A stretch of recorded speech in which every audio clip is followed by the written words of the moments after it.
Hi everyone, વળી પાછા આપણે મસ્ત મજાની નવી રેસીપી લઈને આવી ગયા છીએ ગુંદાના શાકની. સૌપ્રથમ પહેલાં ગુંદાને આપણે આવી રીતે ફોડી લેવાના છે અને એમાંથી બીજ કાઢી લેવાના છે. બીજ ન નીકળે એટલે, કેમ કે બીજ થોડા ચીકણા હોય એટલે આપણે એને મીઠામાં આપણું ચપ્પુ બોળીને પછી આપણે બીજ કાઢવાના, એટલે થોડું ઇઝી રહેશે કેમ કે એમાં બહુ ચીકાશ હોય.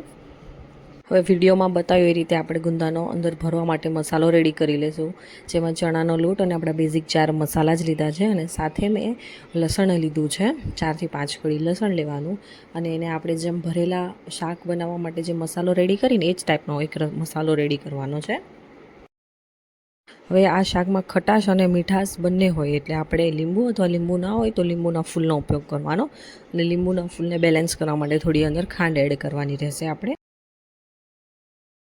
હવે બધા મસાલા સરસ મજાના મિક્સ થઈ જાય એટલે અંદર 2 થી 3 ચમચી જેટલું જ તેલ ઉમેરી અને એક સરસ મજાનો મસાલો રેડી કરી લેવાનો અને મસાલો રેડી કર્યા પછી બધા જ ગુંદાને ભરી લેવાના રહેશે. બાજુમાં જ મેં ગેસ ઉપર બાફવા માટે રેડી કરી રાખ્યું હતું એટલે વારાફરતી આપણે બધા જ ગુંદા એમાં ગોઠવી દેવાના રહેશે. અને આને છે ને ઘણા લોકો ડાયરેક્ટ પણ વઘારે અને ઘણા બાફીને વઘારે, કેમ કે તમે જો ડાયરેક્ટ વઘારશો ને તો થોડુંક ટાઈમિંગ વધારે લેશે, એટલે બાફીને લેશો ને એટલે તરત વઘારાઈ જશે અને સરસ પણ લાગશે. અને જે તમે ડાયરેક્ટ વઘારો એમાં થોડું તેલ વધારે જોશે અને થોડા એવા તેલમાં બહુ સરસ મજાના ગુંદા આપણા થઈ જશે.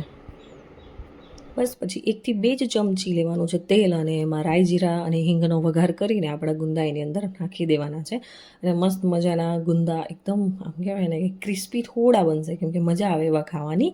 અને આપણે છે ને વારે ઘડી એને ચમચાથી નહીં હલાવવાના, બસ આવી રીતે કહેવાય ને કે ઉછાળીને લેવાના એટલે બધામાં તેલ આવી જાય અને સરસ મજાની આપણી પ્લેટ રેડી થઈ ગઈ છે. તમે જરૂરથી ટ્રાય કરજો અને કહેજો તમને કેવું લાગ્યું.